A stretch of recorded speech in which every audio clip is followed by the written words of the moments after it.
Oh, oh, oh, kenapa? Gak kuat. Kade ni immigration di. Yo miledi.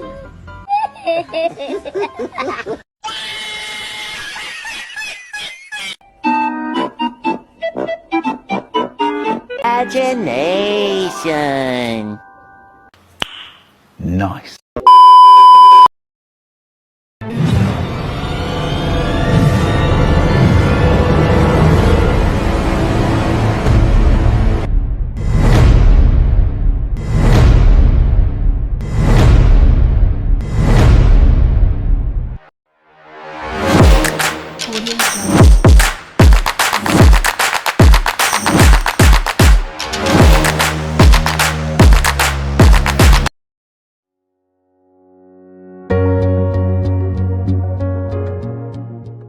Assalamualaikum warahmatullahi wabarakatuh.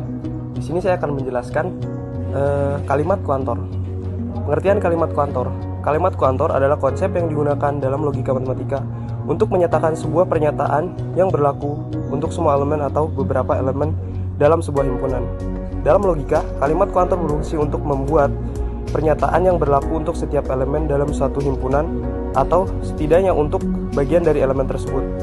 Kuantor ini digunakan dalam banyak aspek matematika dan ilmu komputer, terutama dalam pembuktian matematis, pernyataan logika, dan perancangan algoritma. Dengan memahami bagaimana kuantor bekerja, baik dalam logika formal maupun aplikasi komputensial, kita dapat mengekspresikan, mengevaluasi pernyataan yang lebih kompleks dengan lebih mudah. Assalamualaikum warahmatullahi wabarakatuh. Di sini saya akan menjelaskan kalimat kuantor. Ada dua kalimat kuantor, yaitu kalimat kuantor universal, terus kuantor eksistensial. Yang pertama, universal. Kuantor ini menyatakan bahwa suatu pernyataan berlaku untuk semua elemen dalam suatu himpunan. Simbol kuantor universal adalah A kebalik yang dibaca sebagai untuk semua atau untuk setiap. Sebagai contoh dalam logika, pernyataan universal atau A kebalik X P dalam kurung X berarti untuk semua X, P dalam kurung X benar. Dalam programan, kuantor universal sering diwakili dalam bentuk perulangan atau loop, seperti for atau while, yang berarti suatu operasi diterapkan pada semua elemen dalam struktur data tertentu. Selanjutnya ada kuantor eksistensial. Kuantor eksistensial digunakan untuk menyatakan bahwa ada setidaknya satu elemen dalam satu himpunan yang memenuhi kondisi tertentu. Simbol kuantor eksistensial adalah E kebalik yang dibaca sebagai ada atau terdapat. Contoh dalam logika, pernyataan eksistensial X, P dalam kurung X berarti ada setidaknya satu X yang memenuhi P dalam kurung X. Berikut ini adalah contoh kalimat universal. Pernyataan setiap bilangan bulat lebih besar dari 0 adalah bilangan positif.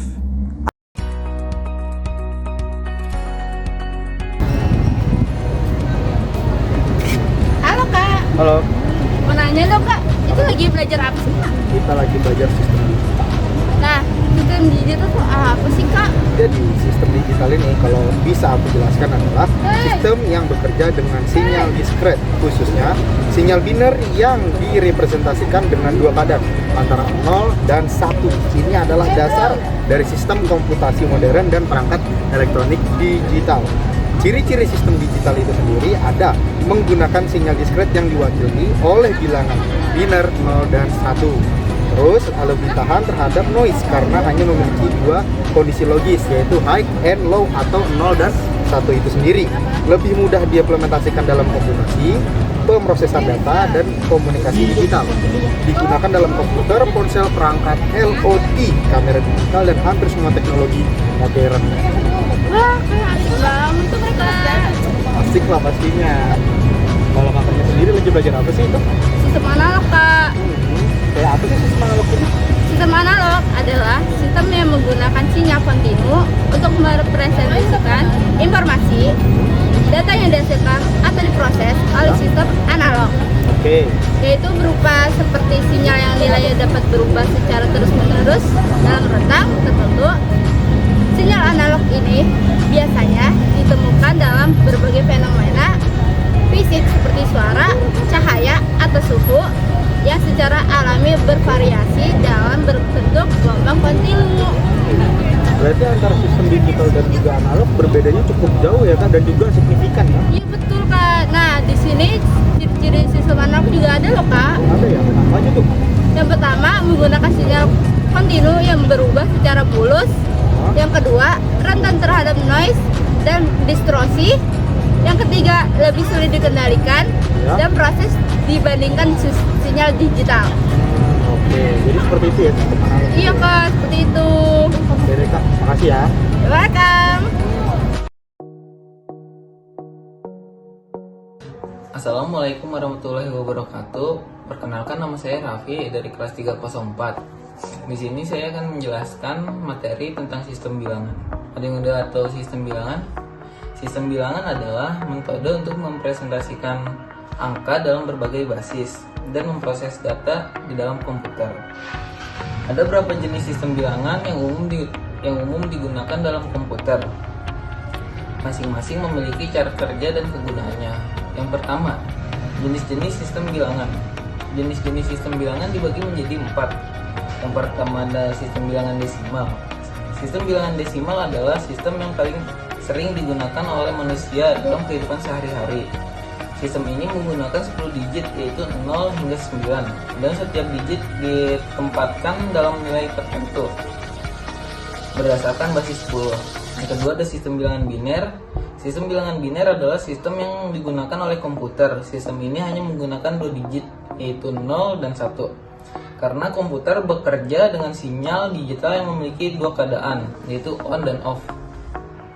Yang ketiga ada sistem bilangan oktal. Sistem oktal menggunakan 8 digit dari 0 hingga 7.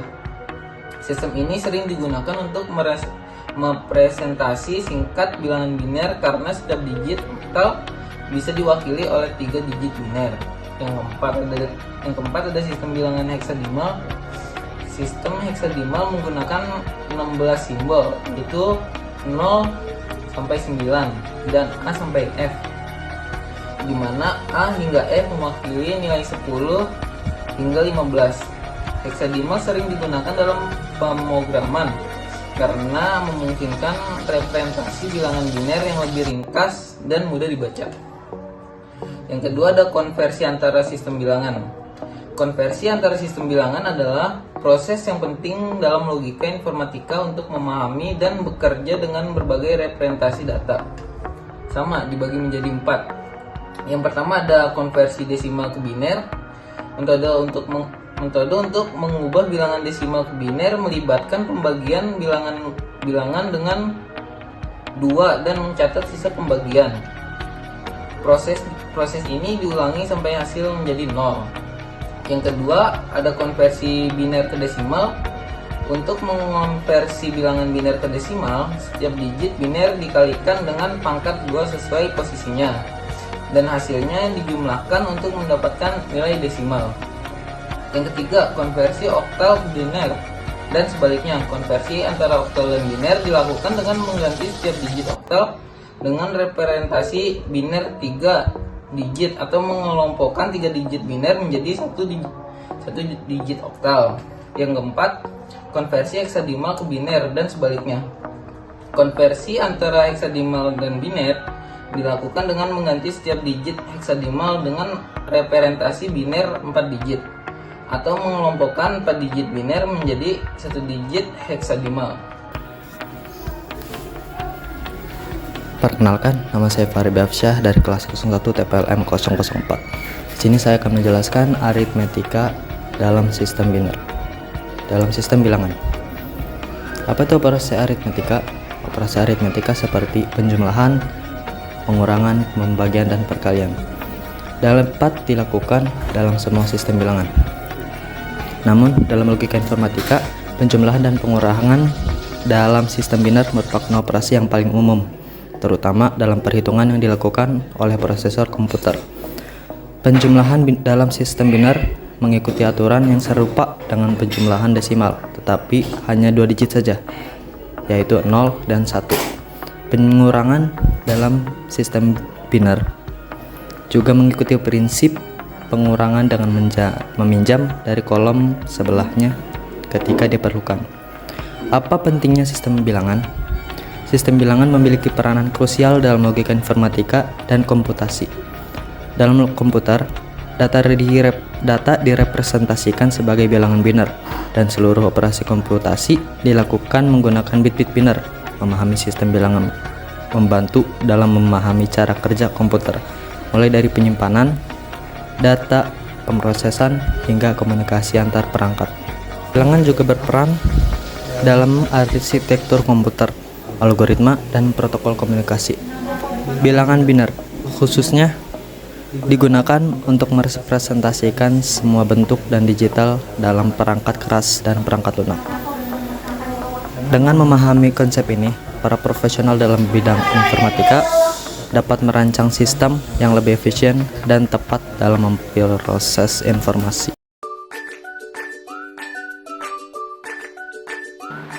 Perkenalkan, nama saya Muhammad Ibari dari kelas 304.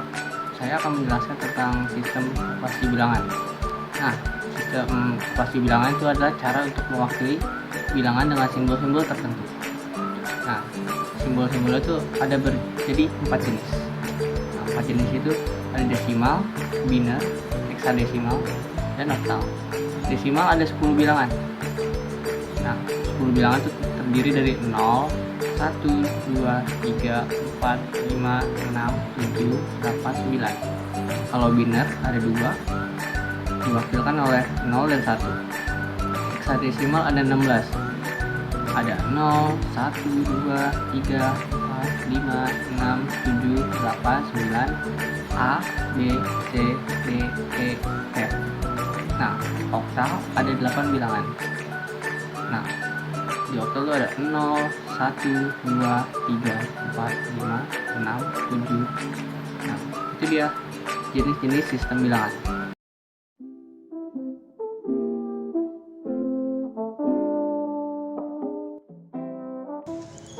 Gerbang logika sudah menjadi hal umum jika setiap ilmu pengetahuan akan selalu berkembang.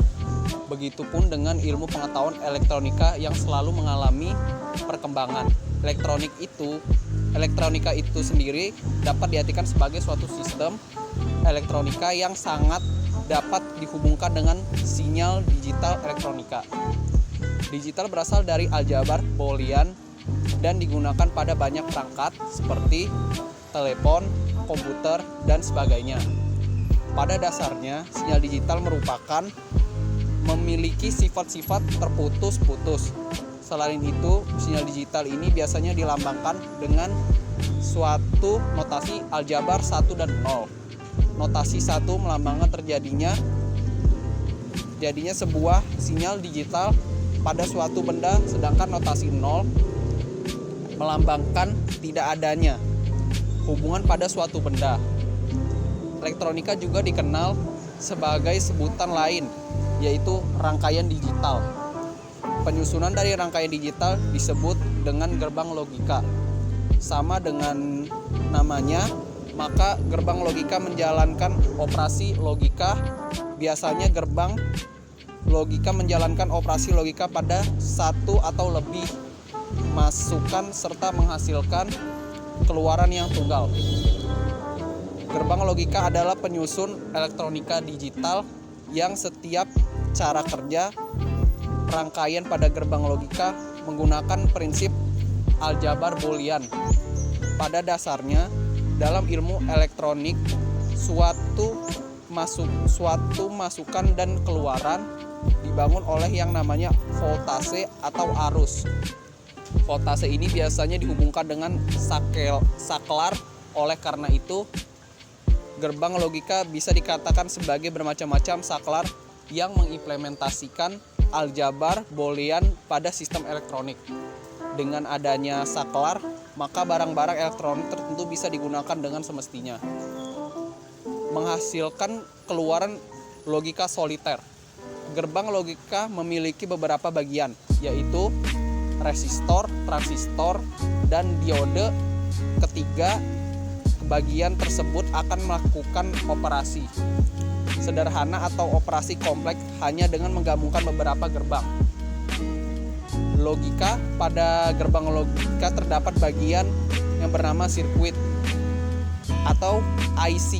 IC ini memiliki fungsi untuk membatasi jumlah maksimum yang ada di gerbang logika.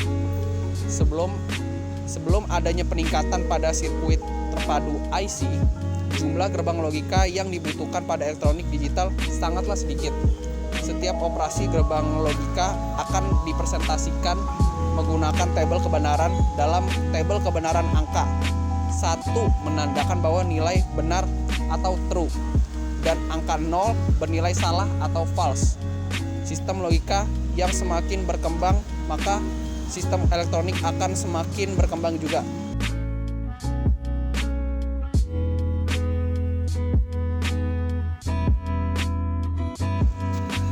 Gerbang logika adalah dasar dari sistem digital dan komputasi. Definisi dan jenis gerbang logika. Gerbang logika adalah komponen dasar sistem digital yang melakukan operasi logika terhadap satu atau lebih input untuk menghasilkan output tertentu. Terdapat 3 jenis gerbang logika dasar. Yang pertama adalah gerbang AND, kedua gerbang OR, dan ketiga gerbang NOT. Gerbang AND menghasilkan output 1 jika semua inputnya 1. Gerbang OR atau disjungsi menghasilkan output 1 jika salah satu inputnya 1. Yang ketiga ada gerbang NOT menghasilkan output yang berlawanan dengan input. Gerbang AND atau konjungsi memiliki simbol seperti huruf A dan tabel kebenarannya seperti berikut. Selanjutnya ada gerbang OR memiliki simbol seperti huruf V dengan tabel kebenaran seperti gambar berikut. Yang terakhir ada gerbang NOT memiliki simbol seperti garis dan memiliki tabel kebenaran seperti berikut. Gerbang logika turunan, yang pertama ada gerbang NAND yaitu atau NOT AND memiliki simbol huruf A seperti huruf A dengan garis di atasnya dengan tabel kebenaran seperti berikut.